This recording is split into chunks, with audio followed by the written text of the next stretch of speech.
तो सबरे ग्वाल बाल बोले, लाला, बहुत सुंदर प्रसंग है, लाला हम जा कंस मामा की नगरी में आए हैं, जे सबरे मथुरावासी हमको टुकुर टुकुर देख रहे हैं। ब्रजभाषा समझ आ रही है?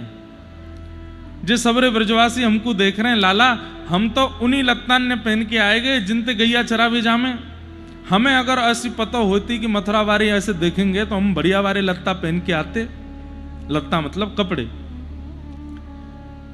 ठाकुर जी बोले, तो काय बात की कमी, हमारे मामा की नगरी अभी पहने। एक धोबी के यहां गए, कंस महाराज के कपड़े धुले जा रहे थे। भगवान कृष्ण ने जाकर के कहा, भैया हमको नहीं कि ये लत्ता पहनाए दो, सब लोग हमको देख रहे हैं। कंस, पूरी मथुरा नगरी ठाकुर जी को देख रही थी। ये वही कृष्ण हैं जिन्होंने पूतना मारी, ये वही कृष्ण है जिन्होंने गिरिराज जी उठाए, ये वही कृष्ण है जिन्होंने अघासुर, बकासुर, धेनुकासुर सबको मारा। और कई लोग तो कानाफूसी कर रहे हैं, ये वही कृष्ण है जो कंस को भी मारेंगे। तो सब देख रहे थे ठाकुर जी को। अटारियों पर भीड़ लगी है, जंगलों पर लोग खड़े हैं, द्वार पर लोग खड़े हैं केवल कृष्ण को देखने के लिए।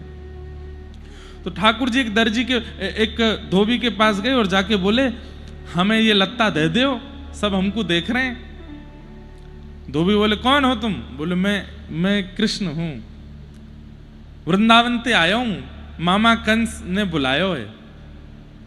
अच्छा, तो तुम वही कृष्ण हो जो आज कंस के हाथों मरोगे? ठाकुर जी ने कोई उत्तर नहीं दिया, लेकिन बगल में खड़े सखा बोले, लाला जाकी हिम्मत कैसे भई ऐसे बोलवेगी? अरे हमें कोई लत्ता वत्ता ना चाहिए, चल यहां से, हमारा अपमान कर रहा है। ठाकुर जी बोले, रुक जाओ, अरे भैया हम अब मरेगो कौन ये तो समय बतावेगो, लेकिन आप ये लत्ता हमको दे दो, हम पहन लें। तो धोबी ने कही, चलो चलो, महाराज कंस के कपड़े हैं, इनकी कण की भी बराबरी नहीं कर पाओगे तुम, इनको पहनने की इच्छा रखते हो? बहुत अपमान किया। तो ठाकुर जी से सब ग्वाल बाल बोले, लाला नहीं कि एक बार या तू अपने पूतना वाले हाथ दिखा दे। ठाकुर जी बोले, अभी दिखाऊं? धोबी को बोला, इधर आओ। न धोबी पास गया, ठाकुर जी ने एक हस्त प्रहार किया, एक हस्त प्रहार में ही पूरा सिर घूम गया, वही मृत्यु। कंस के कपड़े उतार उतार करके सब ग्वाल बाल और ठाकुर जी ने पहन लिए। स्थिति ये हो गई कि बिना झाड़ू के ही सड़क साफ हो रही है। ठाकुर जी इतने से कंस के लत्ता इतने बड़े बड़े, और ठाकुर जी कभी यहां से बाह ऊपर खींचें, कभी यहां से कुर्ता ऊपर खींचें, और सबरे ग्वाल बाल कहें, लाला नेक बड़े से हैं लत्ता। तो ठाकुर जी बोले, नेक नहीं, बहुत बड़े हैं, चलो दर्जी के पास चलो। तब एक दर्जी के यहां गए।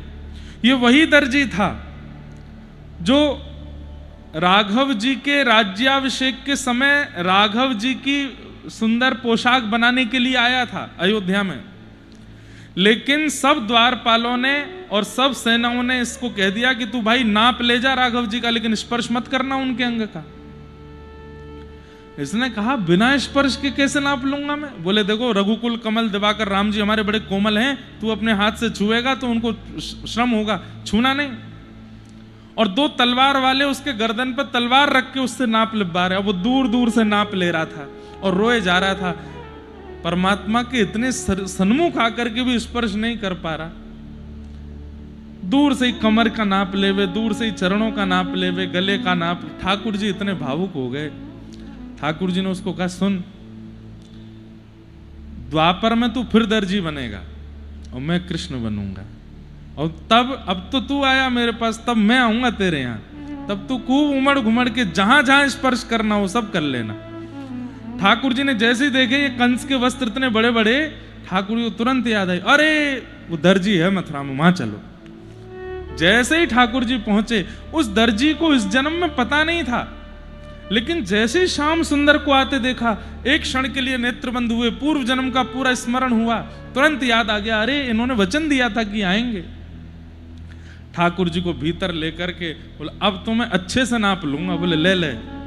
और महाराज कभी कमर पकड़े ठाकुर जी की, कभी हाथ पकड़े ठाकुर, कभी चरण पकड़े, और पकड़ करके रोवे, ग्वाल बाल के नाप ले रोए, अरे तू नाप ले रो कि हमारे लाला के रोम कूपन में घुसवो चारो है, अरे नाप ले जल्दी कर। तब माने ठाकुर जी का नाप लेके वही वस्त्रों को ऑल्टर कर दिया, मतलब ठाकुर जी की फिटिंग हो गई। अब सब ग्वाल बाल बोले, हाँ लाला अब बढ़िया लग रहे हैं। लेकिन लाला ब्रजवासी इनके माथे पे जब तक चंदन ना लगे तब तक आनंद नहीं आवे। इतने में ही कुब्जा आ रही थी सामने से, उसके हाथ में चंदन। ठाकुर जी ने कही रुक जा, अभी चंदन लगवाऊं। हे सुंदरी, तुम कहां जा रही हो? अपने आप को सुंदरी संबोधित सुन करके कुब्जा चकित रह गई। मुझे सुंदरी किसने बोला? 3 जगह से मैं टेढ़ी, कुरूप मेरा स्वरूप, कोई मुझसे बात करता नहीं, मुझे सुंदरी कह रहे हैं। ठाकुर जी के समीप गई, भगवान बोले ये चंदन हमको बहुत प्रिय लग रहा है। कुब्जा बोली वैसे तो ये महाराज कंस के लिए घिसा है, लेकिन मेरी अच्छा हो रही, मैं आपको लगा दूं। बोले लगाओ। भगवान के जैसे ही चंदन लगाया, ठाकुर जी ने थोड़ी पकड़ के खींचा, उसको सुंदरी बना दिया। चंदन हो गया, वस्त्र हो गए, सब व्यवस्था हो गई। अंत में सब ब्रजवासी बोले लाला एक एक माला और पड़ी होती गले में तो एक आनंद आ जातो। चंदन भी लग गए, पोशाक भी बन गई, माला गले में होती तब मथुरा में प्रवेश करते तो आनंद आतो।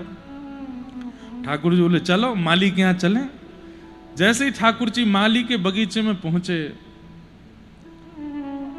माली से जाकर के कहने लगे भैया हमको कुछ पुष्प चयन करके माला बना के पहना दो, नहीं हमारी शोभा बनेगी। ठाकुर जी को माला बहुत प्रिय है। कितने श्लोकों में इस बात का वर्णन है। वरहा पीडम नटवर वपुः कर्णयो कर्णकारम विभ्रदवास कनक कपिसम वैजयंतीम च मालाम। रंध्रान वैजंती माला किसको कहते हैं? जिसमें अब जैसे ये अभी आप सब लोग हमको पहना रहे, इसमें गेंदे का पुष्प, भागवत जी पर जो अर्पित है इसमें गुलाब का और श्वेत पुष्प। वैजंती माला होती है जिसमें 5 प्रकार के पुष्प होते हैं, 5 पुष्प, पीले हैं, हरे हैं, लाल हैं और सब में सुगंधी है।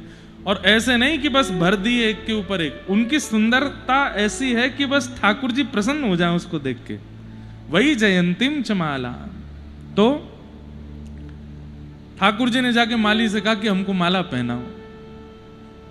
माली बोला सारे पुष्प कंस के सभा में सजावट में लग चुके हैं, अब बगीचे में कुछ नहीं बचा। तो भागवत जी में वर्णन आता है कि जब बगीचे के भीतर पौधों ने देखा कि श्याम सुंदर बाहर खड़े हैं और हमारा चयन करने के लिए आए हैं, और हम इतने दुर्भाग्यशाली कि हमने अपने ऊपर उत्पन्न हुए पुष्पों को कंस की सभा में भेज दिया, तो सारे पौधों ने मन में विचार किया कि हमारा जीवित रहना, हमारा पौधा बनना धिक्कार हो गया कि हम ठाकुर जी की सेवा नहीं कर पा रहे। तब उन सब ने ब्रह्मा जी से प्रार्थना की, हे विधाता, आपका नियम है कि महीना 2 महीना में हम पे पुष्प आता है, लेकिन आज सुबह ही हमारे पुष्प तोड़ लिए गए हैं कंस की सेवा के लिए, लेकिन हम तो वास्तव में पृथ्वी पर इनकी सेवा के लिए आए हैं। कृपा करके भले ही हमारे प्राण हरण कर लीजिए, लेकिन अभी इसी वक्त पुष्प प्रकट कर दो ताकि हम इनकी सेवा कर सकें। ब्रह्मा जी ने उन सबके भाव को पूर्ण किया, और सुबह जो पुष्प तोड़े जा चुके थे, पौधे सब खाली थे, लेकिन ब्रह्मा जी से प्रार्थना करने पर पौधों में फिर से पुष्प प्रकट हो गए। और बाहर खड़े खड़े ठाकुर जी माली से कह रहे हैं, भैया देख लो एक आध फूल हो तो दे दो, कान पे ही लगा लेंगे हम। अरे हम कह रहे हैं ना भीतर पुष्प नहीं है। ठाकुर जी को इतने में सुगंधी आई। ठाकुर जी बोले सुनो, देख लो बस एक बार। वो देख क्या लो, मैंने ही तोड़े। बोले देख लो ना, हमारी मान के एक बार देख तो लो। माली ने जाकर के जैसी बगीचे में देखा, आहा, जिन पुष्पों की आकृति सूक्ष्म होती थी, आज वे पुष्प भी इतने सुंदर सुंदर विहद विहद ऐसी अद्भुत सुगंधियों से पुनः प्रकट हो गए। माली सिर पकड़ के बैठ गया, मैंने सुबह ही सारे पुष्प तोड़े थे, ये कहां से आ गए सब? तब ठाकुर जी बोले, पुष्प पृथ्वी पर मानवों के लिए नहीं आता है, मेरे लिए आता है। ये मेरी सेवा के लिए ही प्रकट होता है। अब आप सुंदर माला चयन करके पहनाओ। तो महाराज जी का जो प्रश्न था, उसमें महाराज जी की जो संवेदना है वो बहुत उचित है कि पुष्प में भी जीव होता है, उसको हम क्यों तोड़ते हैं। लेकिन वास्तव में पुष्प अगर नहीं तोड़ा जाए तो जीवन भर वो केवल वृक्ष पर टंगा टंगा टंगा एक दिन सूख करके अपने प्राण त्याग देगा। ये वैसा ही हो गया कि व्यक्ति केवल संसार में लगा रहा, लगे लगे लगे, एक दिन अपने प्राण छक दिए। लेकिन जैसे गुरु एक बार जीवन में आकर के उस व्यक्ति को राघव जी की शरणागति करा देता है, ऐसे ही माली रूपी गुरु जाकर के पुष्प की माला बना करके जब राघव जी के चरणों में पहनाता है, तो उस पुष्प का जीवन भी धन्य हो जाता है। वह भी आनंदित हो जाता है कि चलो कृपा मुझ पर, जो मुझे ठाकुर जी के चरणों में अर्पित किया। एक बार हम बद्रीनाथ में कथा कर रहे थे, वहां मुझसे किसी ने कहा, महाराज जी गैयाओं का दूध हम लोग पी जाते हैं, जो बछड़ा बछियाओं का अधिकार होता है वो हम लोग पी जाते हैं, हम लोग घी बना लेते हैं, मक्खन बना लेते हैं, और कुंटलों कुंटलों घी मंदिर में लगा दिया जाता है, ठाकुर जी को इससे अच्छा नहीं लगता होगा। मैंने कहा ऐसा नहीं है, गैया मानवों के लिए आई ही नहीं थी पृथ्वी पर, वो ठाकुर जी के लिए आई थी, वो ठाकुर जी के लिए कामधेनु प्रकट हुई है। वो बात अलग है कि जब ठाकुर जी लीला पूरी करके गए तो सबको निधियां दे गए, उसमें एक गैया भी है कि भाई इनकी सेवा करो। और जब रत्न प्रकट हुए समुद्र मंथन में, उसमें 2 रत्न मानवों को प्राप्त हुए, शंख और कामधेनु गाय। वास्तव में कामधेनु है तो ठाकुर जी के लिए। तो ऐसे ही पुष्प भी जो हैं, ये हम आप सब लोग अपनी सेवा अपने भाव में प्रयोग करें, उसमें कहीं ना कहीं दोष है। पुष्प का प्रयोग तो ठाकुर जी की सेवा में ही होना चाहिए, ठाकुर जी की ही सेवा में होना चाहिए। अब तुलसी माला पहनते हैं कई लोग गले में, तुलसी जी को छीला जाता है, तुलसी जी को आकृति बनाई जाती है, फिर सुई में पिरोया जाता है, धागे में डाला जाता है, तब जाकर के व्यक्ति गले में पहनता है। अब देखा जाए तो हम कष्ट दे रहे हैं, लेकिन तुलसी जी का प्रादुर्भाव ही इसीलिए हुआ है कि वो मानव के तन से स्पर्श करके मानव को ठाकुर जी के योग्य बनावे। अब कई लोग हमसे कहते हैं, महाराज जी तुलसी हम पहनते हैं, लेकिन जब घर में प्याज बने तो उस समय उतार सकते हैं, प्याज खा लें फिर पहन लें। हमने कहा तुलसी पहनो ही मत फिर। क्यों? बेचारी तुलसी जी अपने पौधे रूप का त्याग करती हैं, अपने आप को छिलवाती हैं, इतना सब कुछ करके तुम्हारे कंठ पर विराज के तुम्हारा कल्याण करने आई हैं, फिर भी प्याज उससे ज्यादा हो गई, फिर भी बाकी की सामग्री उनसे ज्यादा हो गई कि आप उनको पाने के लिए तुलसी जी का त्याग कर देते हो। या तो तुलसी पहनिए ही मत, और पहन रहे हैं तो अपने भोजन को बहुत शुद्ध कर लीजिए और धीरे धीरे फिर संग भी सुधार लीजिए। क्या तुलसी जी गले में है, हम ऐसी जगह ना जाएं, ऐसे व्यक्ति से ना मिलें, ऐसा कुछ ना खाएं पिएं जिससे उनको उनकी मर्यादा भंग हो। तो आपकी भावना, आपको हम प्रणाम करते हैं। कल भी कई सारे प्रश्न आए, उसमें मैं तो भूल और गया कौन सा वाला बताना था।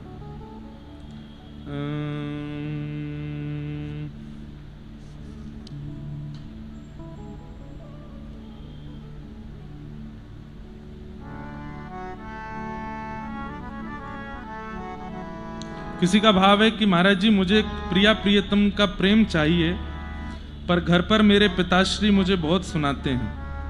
ठाकुर जी की सेवा भी बहुत सुननी पड़ती है, और लहसुन प्याज खाना छोड़ा तो नॉनवेज खाने की धमकी देते हैं। आपके वैसे तो बोलना नहीं चाहिए हमें, हम पिताजी को कुछ नहीं बोलेंगे, पर आपको बोल देते हैं, इसी से आप समझ जाना कि आप प्रहलाद हो। और श्री प्रहलाद जी महाराज विपरीत पिता, विपरीत परिवार, विपरीत सब स्थिति में रहते हैं।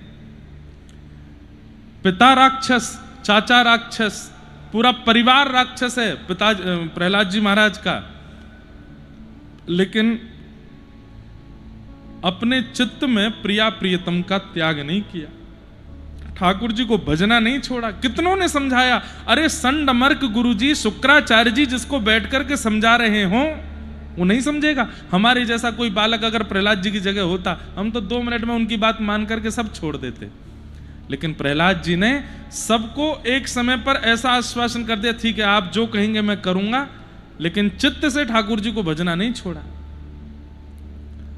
चित्त से ठाकुर जी का त्याग नहीं किया। तो भैया 2 ही रास्ते हैं आपके पास, या तो प्रहलाद जी जैसे बोल्ड हो जाओ, पिताजी से कह लो पिताजी आपको जो खाना है खाइए, घर में जो करना है करिए, हमसे मत कहिए करने को, हम ये नहीं कर सकते, हमसे नहीं हो पाएगा।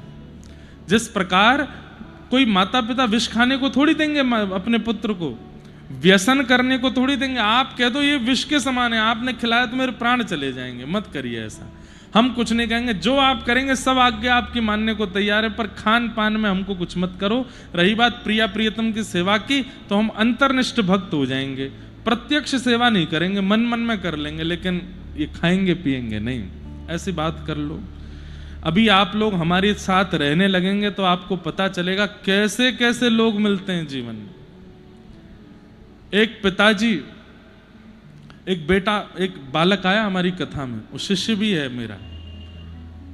उसने मुझे बताया, बोले महाराज जी मेरे पिताजी को इतना बुरा लगता था कि मैं कथा सुनता था, तो मैंने रात्रि छुप छुप के सुनना शुरू किया। मैं पढ़ने में अच्छा हूं, मैं सब कुछ अच्छा करता हूं, लेकिन मेरे पिताजी को केवल भगवान से बैर है और मैं परम भक्त हो गया हूं परिवार में। मैंने कहा फिर? बोले कथा सुनता था, इसके लिए मुझे खूब सुनना पड़ता। वृंदावन जा गया तो मुझे पिटाई भी हुई, और मैं जिस दिन दीक्षा लेकर के वापस गया तो मैंने माता पिता को बताया। पिताजी इतने नाराज हुए, इतने गुस्सा हुए, बोले तू संत बन जाएगा, बाबा जी बन जाएगा, महात्मा बन जाएगा। मैंने कहा ऐसा कुछ नहीं है, मैंने बस दीक्षा ली है, मैं कर्म करूंगा, ठाकुर जी को स्मरण करते हुए करूंगा, और जब अपने कर्म से निवृत्त हो जाऊंगा तब वृंदावन जाके रहने लगूंगा, अभी नहीं। 50, 55, 60 वर्ष का होकर के तब भगवान की भक्ति के लिए सब छोड़ करके चला जाऊंगा। मैंने कहा फिर क्या हुआ? बोले पिताजी इतने नाराज हुए, अब हमको बोलने में भी लग रहा है कि ऐसा कैसे कर सकता है कोई पिता। बोले रात्रि महाराज जी मैं सो रहा था, अचानक से मेरा दम घुटा, तो मैंने देखा कि तकिया से मेरा मुंह दबा रहे थे मुझे मारने के लिए कि तू जीवित मत रहे। अपराध क्या है? भजन कर रहे हैं। अपराध क्या है? कथा सुन रहे हैं। और वो गुस्सा किस लिए थे? वो दीक्षा क्यों लेके आए? ये कलयुग नहीं है तो क्या है? इतने भयानक लोग मिलते हैं, हम क्या बताएं आपको। अब वो मुझसे पूछ रहा है मैं क्या करूं महाराज जी, मैं अपने पिताजी को देखता हूं तो मुझे बहुत भय लगता है। हमने कहा भैया तुम्हारे पिताजी तो ठाकुर जी हैं, अब श्री गिरधर लाल जी को ही अपना पिता मानो, शरीर के पिता का निर्वहन तो करो जैसा करना है, बाकी तुम्हारे असली पिता तो ठाकुर जी ही हैं। जो संतान को इस प्रकार कष्ट दे वो पिता कैसे हो सकते हैं? यही बात संतानों के लिए भी है कि जो माता पिता को इस प्रकार कष्ट दें वो संतान कैसे? एक बहन ने पत्र लिख करके दिया कि मेरे पति मुझे बहुत मारते हैं और बहुत कुछ बताया, मैं क्या करूं? मैंने कहा पति शब्द का अर्थ क्या होता है? रक्षक। और यदि उस शब्द का पालन पति ना कर रहा हो तो वो भक्षक है, और वो पति है ही नहीं, उसका तो फिर त्याग ही कर देना चाहिए। फिर भी मैंने कहा आप कुछ समय प्रयास करके देखो, एक बार और प्रयास। फिर 1 वर्ष बाद फिर उसी बहन का पत्र आया, बोले महाराज जी अब तो और मारते हैं, पीते हैं, मारते हैं, परिस्त्री गमन करते हैं, आदि आदि सब क्या करें? हमने कहा अब तो आप छोड़ो, जो पाप लगना होगा वो हमको लग जाए, लेकिन ऐसे के संग मत रहो। पति शब्द का मतलब रक्षक, पति शब्द का मतलब नाथ, पति शब्द का मतलब स्वामी, और जो इन शब्दों के अर्थ का पालन ना करता हो वो पति कैसा? ऐसी पुत्र, पुत्र शब्द का अर्थ क्या है? बोले जो पुम नामक नरक से तारे अपने माता पिता को, उसको पुत्र कहते हैं। लेकिन जो जीते जी संसार को नरक बना दे वो पुत्र कैसा? लेकिन किसी भी परिस्थिति में उसको मृत्यु दंड देना या उसको मारना या उसको, ये तो उपाय नहीं है। त्याग कर सकते। जाके संग कुमति उपजत है, पड़त भजन में भंग, तजोरे मन हरि विमुखन को संग। उनका संग मत करो। ऐसे बहुत प्रश्न आते हैं कि अगर आपको पढ़ा दिए जाएं तो आपकी रूह कांप जाए। ऐसे ऐसे लोग हैं संसार में। इसलिए भैया खूब भजन कीजिए, खूब नाम जपिए, कथा सुनिए, और ये अंतिम जन्म हो आपका, ये निश्चित करके जाइए यहां से, दोबारा ना आना पड़े इस संसार में, क्योंकि इसके बाद जो समय आने वाला है वो बहुत खतरनाक होगा। अगर किसी भी प्रकार के कर्म के कारण हमारा पुनर्जन्म हो गया तो हम नरक में जन्म ले रहे हैं ऐसा ही मान के आइएगा। ये पृथ्वी योग्य नहीं रह जाएगी कुछ समय बाद। हम तो अपनी हर कथा, हर सेवा, हर धाम यात्रा, हर नियम में केवल एक ही संकल्प करते हैं कि हे ठाकुर जी, इस जन्म में या तो दर्शन दीजिए, इतना योग्य नहीं लगता हूं तो कम से कम ये अंतिम जन्म हो ऐसा कर दीजिए, पुनर्ना आना पड़े।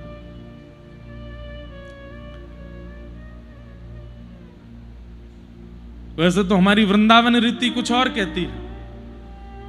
वृंदावन को भजने वाला, वृंदावन में जन्म लेने वाला, वृंदावन में मृत्यु को प्राप्त करने वाला, दिन रात वृंदावन का गुण गाने वाला, वह वैकुंठ नहीं जाता, वो स्वर्ग नहीं जाता, वो गोलोक नहीं जाता, वो पुनः वृंदावन में ही जन्म लेता है। लेकिन प्रकट रूप में वृंदावन में नहीं, अप्रकट वृंदावन एक और है, एक अप्रकट वृंदावन है जिसको निज वृंदावन कहते हैं, वो वहां जन्म लेता है।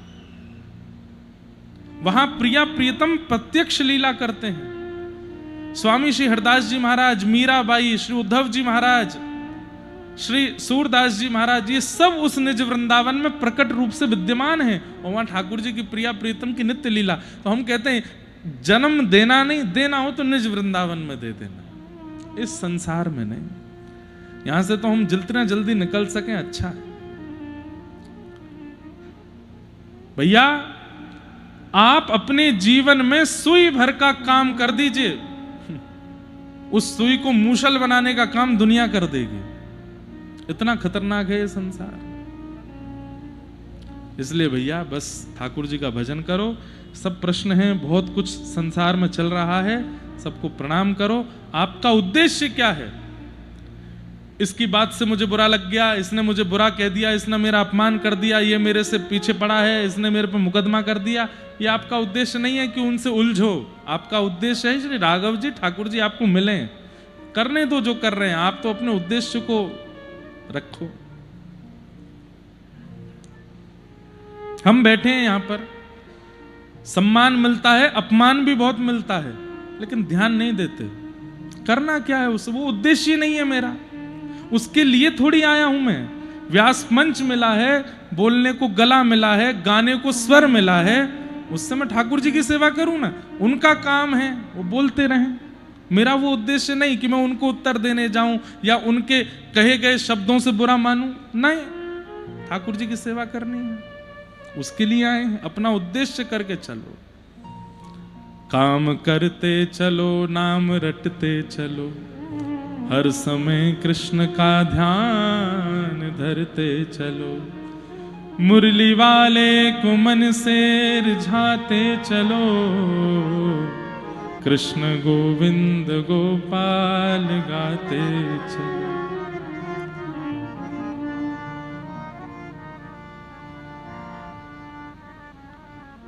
सुख में फूलो मती, दुख में भूलो मती, प्राण जाए मगर नाम भूलो मती। मीराबाई को किसने छोड़ा था बताइए? नृत्य कर रही थी ठाकुर जी के आंगन में और लोग बाग, अरे नाचने वाली आ गई, इसका काम क्या है? अरे ये तो ऐसी है, ये तो वैसी है, क्या क्या नहीं बोल देते थे मीराबाई को। अपने घर की बेटियों को दूर कर देते, इसको मत देखना, इसकी छाया पड़ गई तो इसके जैसे नाचने गाने लग जाओगी तुम भी मंदिरों में जाके। पर गुसाई जी ने एक दिन क्या देखा, पता नहीं क्या देखा, ठाकुर जी की गले की माला उतार करके सबके सामने जाकर के मीराबाई के गले में पहना दी। कहने वाले लोगों ने गुसाई जी को पकड़ लिया, आप कैसे कर सकते हैं? ठाकुर जी के गले की माला उतार के आपने ये नाचने वाली के गले में डाल दिया। बोले तुमको नाचने वाली दिख रही है, तुमको गाने वाली दिख रही है, क्योंकि तुम्हारी बुद्धि में वही है। लेकिन मैंने क्या देखा, जब मीरा नाच रही थी तब सामने खड़े श्याम सुंदर के 2 दांत दिखाई दे रहे थे, वो हंस रहे थे, वो प्रसन्न हो रहे थे, उनको सुख दे रही थी। वो तुम्हारे लिए करती ही नहीं है, वो ठाकुर जी के लिए करती है। इसलिए संसार पर ध्यान मत दीजिए, ये तो हर दिन और बदतर होता जाएगा। आप केवल अपने उद्देश्य को स्पष्ट करते हुए उस पर चलिए। श्याम सुंदर को पाना है तो ये बात सुनिएगा, अगर ये उद्देश्य नहीं है तो फिर आप वैसे ही रहिए जैसे हो। पर आपका उद्देश्य ठाकुर जी हैं तो इस संसार की बातों में ज्यादा पड़िए मत।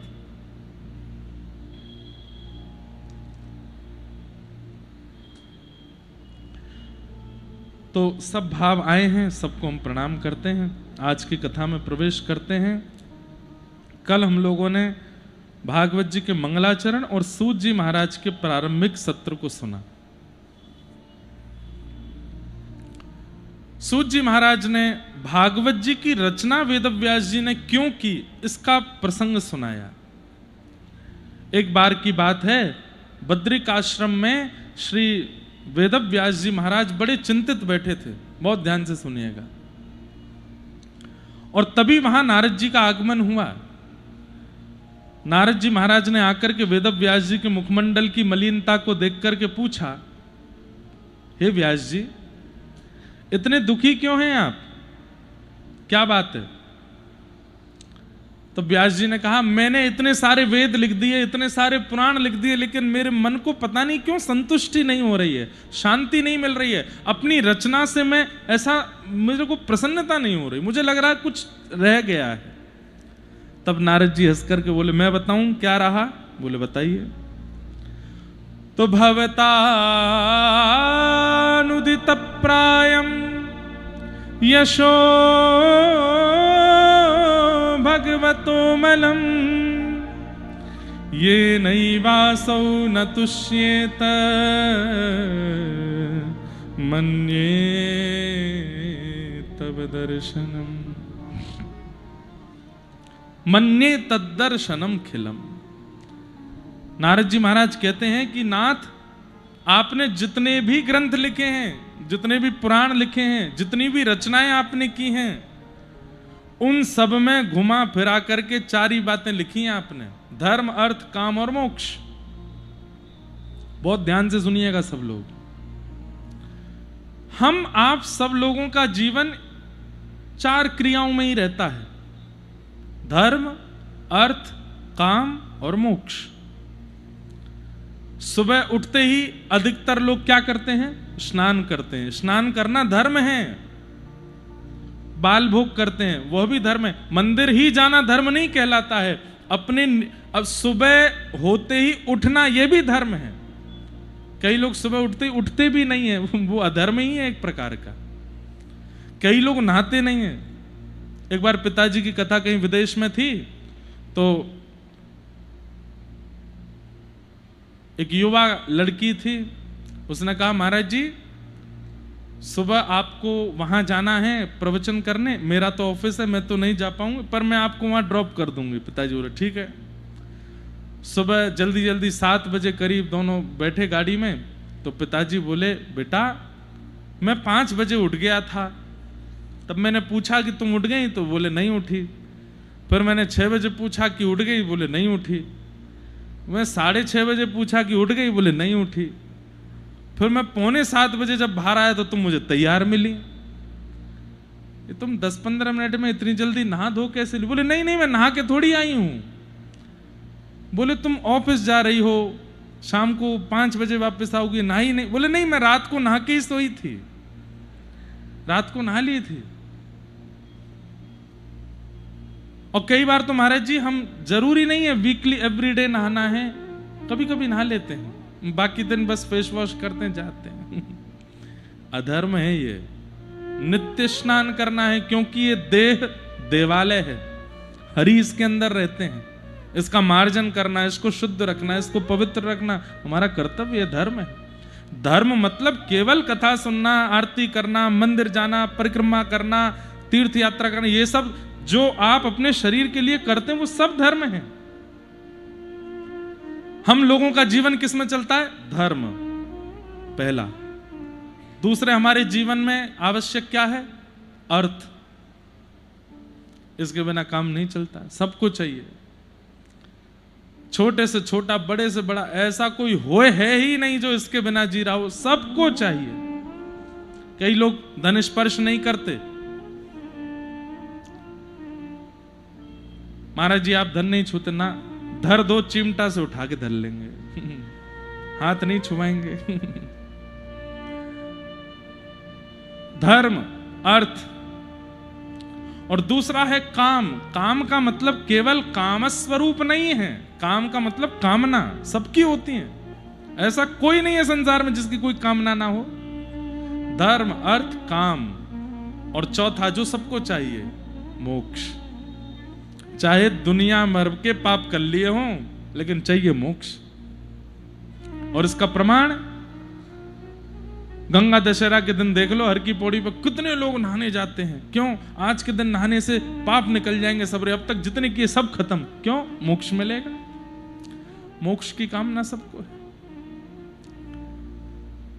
हे वेद व्यास जी, आपने इन 4 बातों को ही बताया है। धर्म कैसे सुधारा जाए, अर्थ कैसे किया जाए, कामना शुद्ध कैसे की जाए, मोक्ष की प्राप्ति कैसे हो। आपने सारे ग्रंथों में यही लिखा है, बस किसी में ज्यादा किसी में कम, यही है और कुछ नहीं। तो वेद व्यास जी बोले इसके अलावा और किस बात का प्रतिपादन करना चाहिए? बोले पंचम धर्म। बोले 5वां धर्म क्या है? प्रेम। आपने उसका वर्णन नहीं किया। और व्यास जी जब ये 5वां प्रेम आता है ना, तो ये चारों धर्म जो हैं ये गुप्त हो जाते हैं। प्रेम के आगे फिर धर्म नहीं चलता, प्रेम के आगे फिर अर्थ नहीं चलता, प्रेम के आगे फिर कामना नहीं, प्रेम के आगे मोक्ष भी नहीं चलता। हमारे वृंदावन में धर्म, अर्थ, काम, मोक्ष चारों हाथ जोड़ के खड़े हैं। वहां प्रेम की प्रधानता है। दुनिया के किसी भी मंदिर की मंगला आरती 5 बजे 6 बजे हो जाती है, 4 बजे होती है। अरे बद्रीनाथ में 3:30 बजे हो जाती है। ब्रह्म मुहूर्त में मंगला आरती होनी चाहिए, और ब्रह्म मुहूर्त 2:45 बजे से लेकर के लगभग जब तक सूर्य की प्रथम किरण नहीं आती तब तक ब्रह्म मुहूर्त रहता है। इसी में ही मंगला आरती पूरी दुनिया में होती है। हमारे वृंदावन बिहारी जी की 8 बजे होती है। क्यों? छोटो लाला है, जल्दी ही ना उठेगो, धीमे धीमे उठेगो। धीमे धीमे उठते। घंटी नहीं बजाई जाती आरती में। क्यों? पूरी दुनिया में गरुण विराजमान, घंटी के बिना आरती नहीं होती। बिहारी जी में घंटी नहीं बजती। क्यों? छोटो लाला है, डर जाएगो घंटी बजाएंगे तो। कहां गया धर्म? बोले प्रेम में विलीन हो गया। यशोदा मैया, अब अंदर की बात सुनो। जगन्नाथ भगवान, ये विशाल विग्रह श्री जगन्नाथ जी का स्नान कैसे करते हैं? जगन्नाथ जी के आगे एक शीशा रख दिया जाता है, उस शीशे में जगन्नाथ जी का प्रतिबिंब आ जाता है, उस शीशे पे ही जल डालते हैं पुजारी, जय जगन्नाथ, हो गए स्नान। साल में एक बार स्नान करते हैं, स्नान पूर्णिमा के दिन, और उस दिन स्नान करके बीमार हो जाते हैं। कहां गया धर्म? प्रेम में विलीन हो गया। प्रेम में विलीन हो गया। ऐसे ही अर्थ, ऐसे ही काम और ऐसे ही मोक्ष, जहां प्रेम की प्रधानता आ जाती है वहां पर इन सब का। हमारे कुम्मन दास जी महाराज व्रजमंडल में जन्मे भगवान के 8 सखाओं में से एक सखा श्री कुम्मन दास जी, राजा अपनी संपूर्ण संपत्ति उनको दान करने के लिए आया, लेकिन जिस समय आया था उस समय कुम्मन दास जी की गोद में ठाकुर जी बैठे खेल रहे थे, और कुम्मन दास जी की ठोड़ी पकड़ करके ऐसे ऐसे कर रहे थे। कुम्मन दास जी की झोंपड़ी ऐसी थी कि बारिश होती थी तो कमर कमर तक पानी भर जाता था। और कुम्मन दास जी के विषय में आता है कि श्री कुम्मन दास जी के घर में देखने के लिए शीशा नहीं था। तिलक स्वरूप कैसे करते थे? ठाकुर जी सामने खड़े होके बताते, हाँ कुम्मना यहाँ धल ले, अब खींच ले ऊपर, हाँ नीचे तो गोली कर ले, यहाँ खींच ले, लग गो तिलक है गो, बहुत बढ़िया।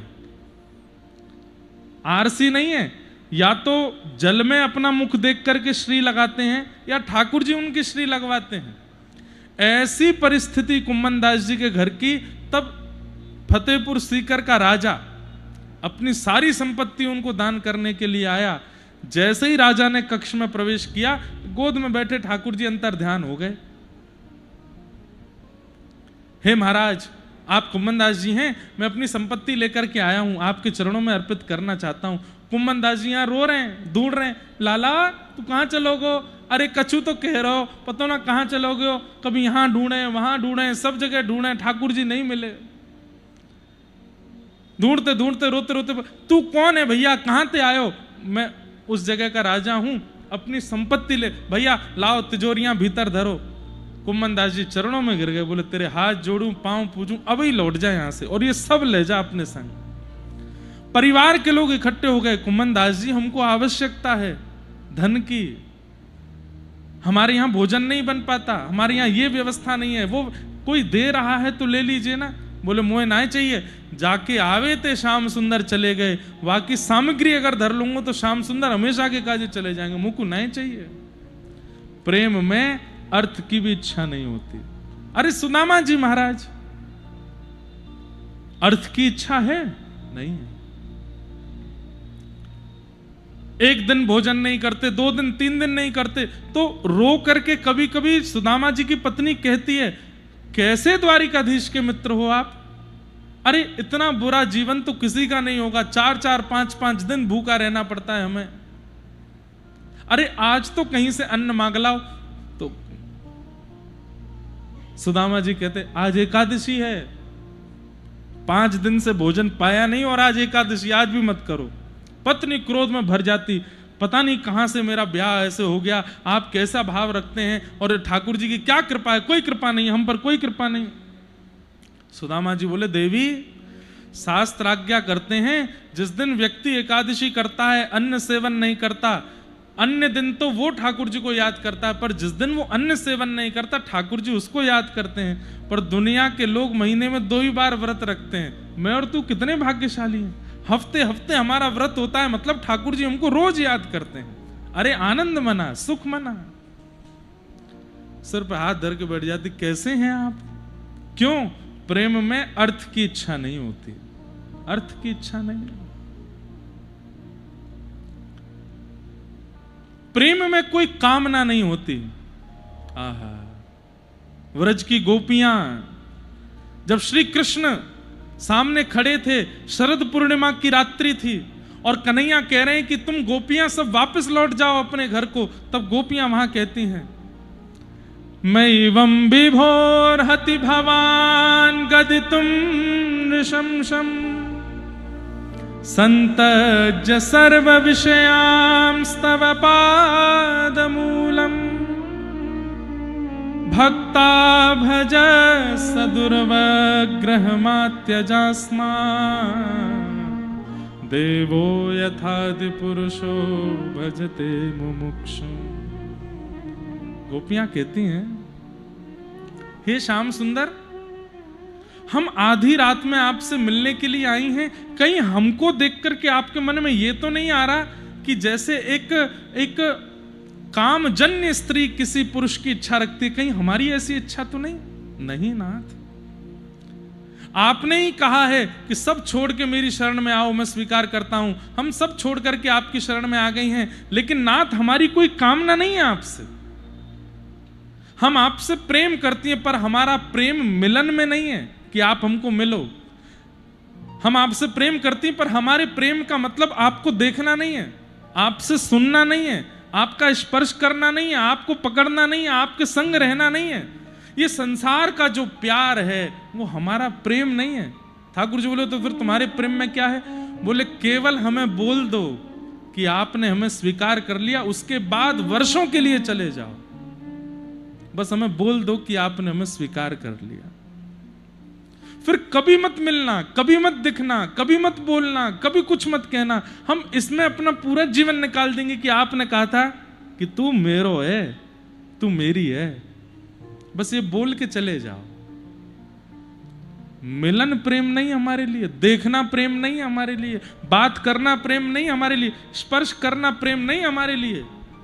कहां? अरे काम मूर्छित होके गिर पड़ा है रास में। प्रेम में काम नहीं होता। धर्म, अर्थ, काम और मोक्ष। इसी अयोध्या में श्री राघव जी समस्त अयोध्या वासियों के लिए विमान लेकर के प्रकट हो गए। जय हो। सब गए साकेत, लेकिन हनुमान जी नहीं गए। जैसे ही हनुमान जी की चर्चा होती तभी महाराज जी का आगमन होता है।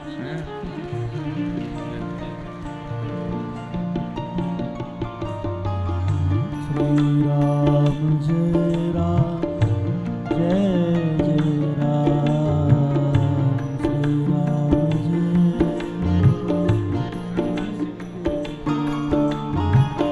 श्री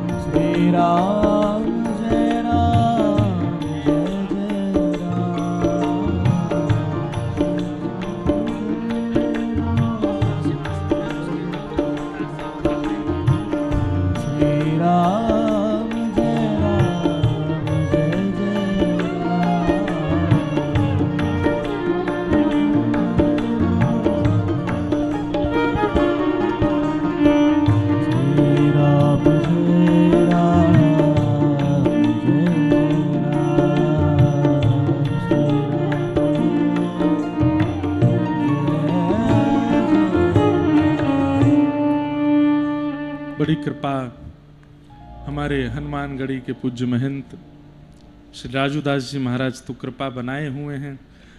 देखो प्रेम कैसा होता है। हमने महाराज जी से कहा, महाराज जी हम अयोध्या आ रहे हैं, और पिछली बार लाल जी का उत्सव था तो समय ही नहीं मिला, कहीं नहीं जा पाए हम। इस बार हमने महाराज जी से प्रार्थना की, महाराज जी हम अयोध्या आ रहे हैं, आप कृपा करिए दास को अयोध्या में आपका संग मिल जाए और यहाँ के जो प्राचीन स्थान और संत महापुरुषों के दर्शन का भाव मिले। तुरंत एक फोन में सारे अपने बड़े बड़े कार्यक्रम सब रद्द किए।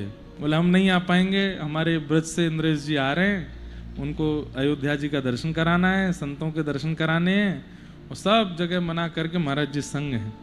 सुबह से हमको लेके जाते हैं। आज हम लोग नंदीग्राम गए थे। जब श्री ठाकुर जी 14 वर्ष के लिए वन चले गए तो भरत जी महाराज चित्रकूट लेवाने के लिए गए, लेकिन ठाकुर जी जब नहीं आए लौट के तो श्री भरत जी महाराज ठाकुर जी की पादुका लेकर के आए। पादुका जी अयोध्या में राजभवन में विराजमान की। कोई राजा नहीं था 14 वर्ष तक, भगवान की पादुका बैठी थी बस राज सिंहासन पर। और श्री भरत जी महाराज ने उसी दिन संकल्प किया, हमारे भैया वन में रहेंगे तो हम महल में नहीं रहेंगे, हम भी वन में रहेंगे। पास के नंदीग्राम में गए, आप लोग जरूर दर्शन करके आना। और नंदीग्राम में एक वटवृक्ष के नीचे बैठ करके चित्रकूट गए थे तो वहां सब देख करके आए राम जी कैसे रहते हैं। राम जी जैसे रहते हैं उससे भी दयनीय स्थिति में मैं रहूंगा, उनकी बराबर की स्थिति में नहीं रहूंगा। राम जी घास फूस पर सोते हैं, मैं नहीं सोऊंगा, गड्ढा करके नीचे उस पर कुशा बिछा उस पर लेटते। बोले उनके समान आसन पर मैं नहीं बैठूंगा। 14 वर्ष वो जितनी कठिनाई करेंगे उससे कड़ी कठिनाई में मैं रहूंगा। राम जी कंदमूल फल खाते हैं, मैं पत्र खा करके रहूंगा।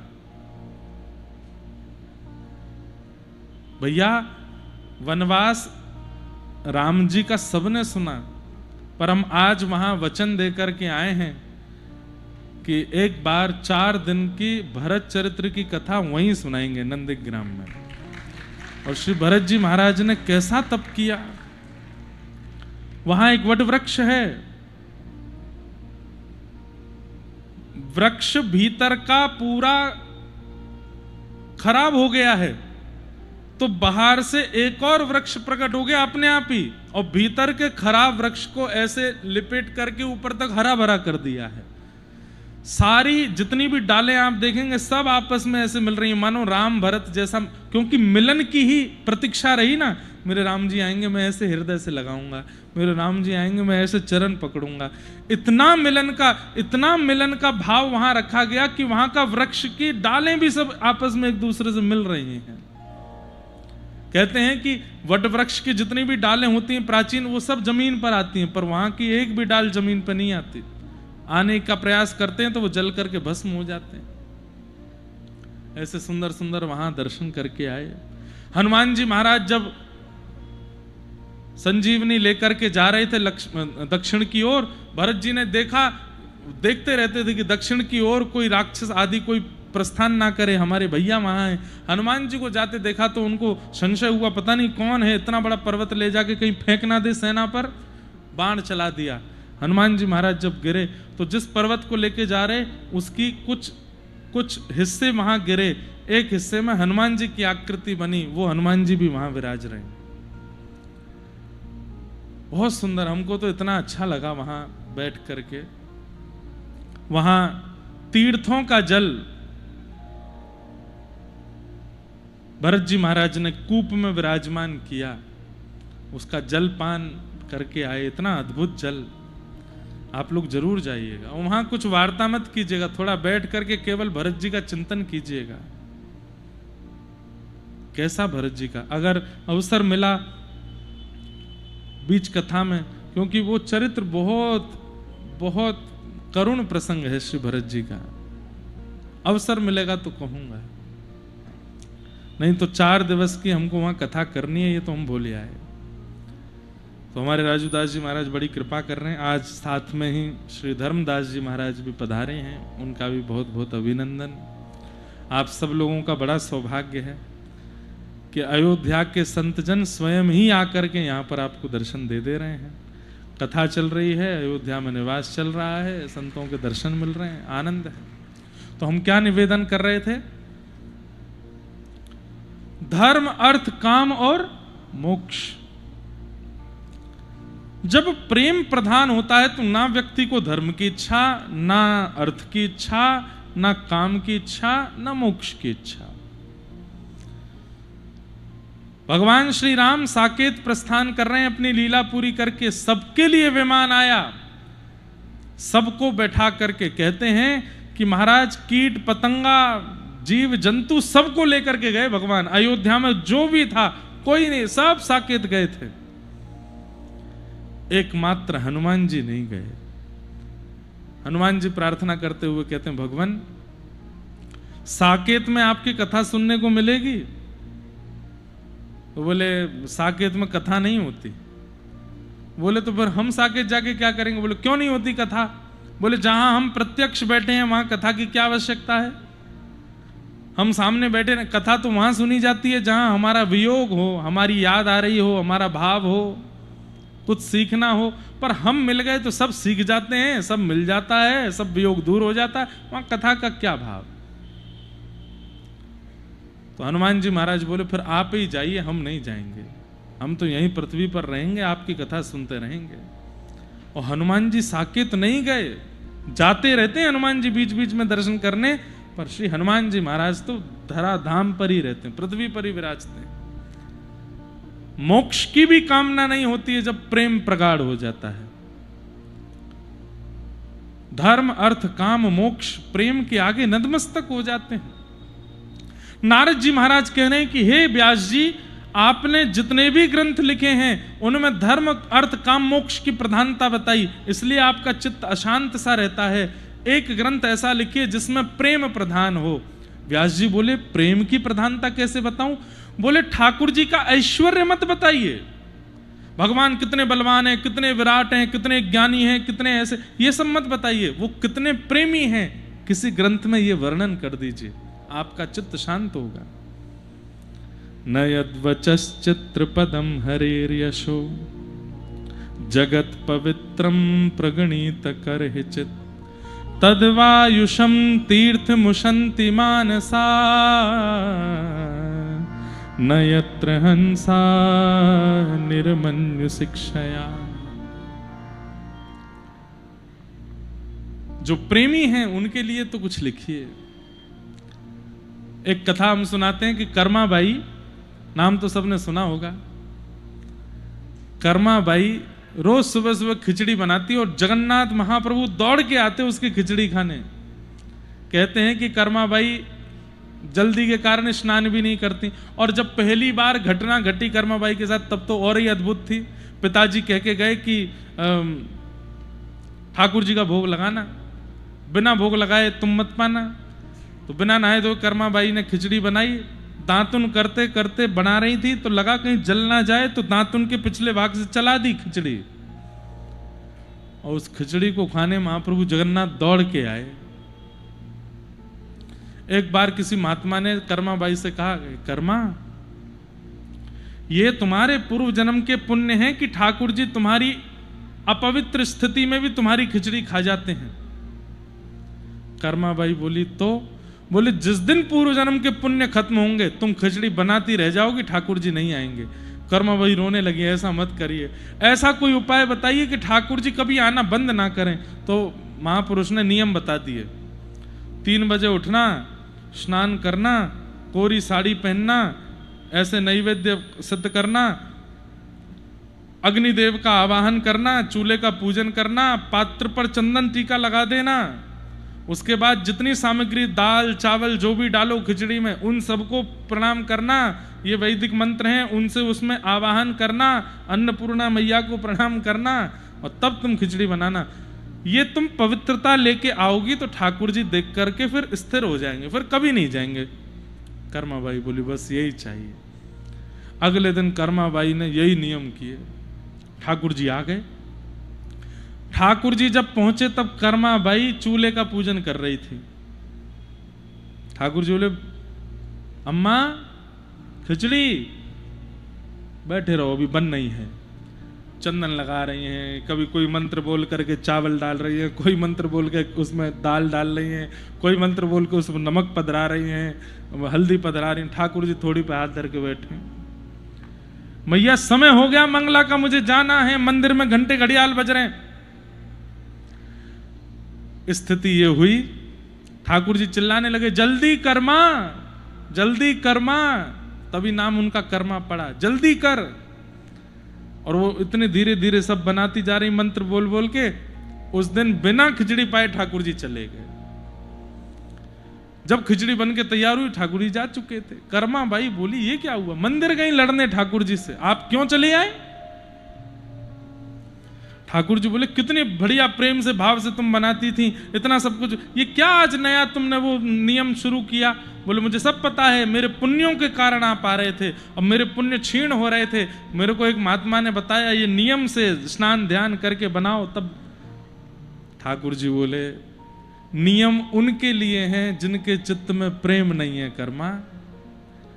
जो प्रेम शून्य है उनको नियम करने की आवश्यकता है। तू तो प्रेमी है, तुझे नियम की क्या आवश्यकता? तेरे लिए कोई आवश्यकता नहीं है। और सही बात है ये, जिनके चित्त में नियम प्रेम नहीं है मतलब वो अपवित्र है, इसलिए उनको नहाना भी पड़ेगा, उनको संध्या वंदन भी करनी पड़ेगी, उनको तीर्थों के जल भी पीना पड़ेगा, उनको पंचगव्य भी पान करना पड़ेगा।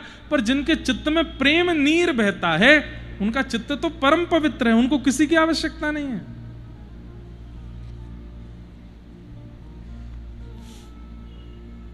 मधुमंगल श्रीदामा जिनके मुंह पे लगी हुई कढ़ी ठाकुर जी जीभ से चाट जाते हैं, क्या करते थे वे? कुछ नहीं, केवल प्रेमी थे। प्रेम से पवित्र संसार में कुछ नहीं है। और दुर्भाग्य की बात है आज प्रतिशत भर भी प्रेम किसी के चित्त में नहीं है, सब स्वार्थी हैं, स्वार्थ लाग करहि सब प्रीति। बस ये प्रेम हमारे चित्त में आ जाए इन कथाओं से, तब ठाकुर जी प्राप्त हो जाएं। क्योंकि साधन हम इतने नहीं कर पाएंगे जितने सतयुग के लोगों ने किए, त्रेता के लोगों ने किए, द्वापर के लोगों ने किए। कलयुग में तो केवल प्रेम ही है जिससे ठाकुर जी मिलेंगे। तो नारद जी महाराज ने वेदव्यास जी को समझाया कि ऐसा कोई ग्रंथ लिखिए जिसमें प्रेम प्रधान हो। भगवत तत्व की प्रधानता तो बहुत देखी लोगों ने, ठाकुर जी विराट हैं, ठाकुर जी ऐसे हैं, ठाकुर जी पराक्रमी, वो जगत नियंता जगदाधार, पर वो प्रेमी कैसे हैं कहीं पर ये भी तो वर्णन करो, उनके प्रेम का वर्णन करो। वो कैसे गोपियों के यहां जाकर के माखन चुरा लेते हैं, कैसे ग्वाल बालों के संग मधुर मधुर लीला कर लेते हैं, कैसे कभी किसी गोपी के कहने पर अरे क्या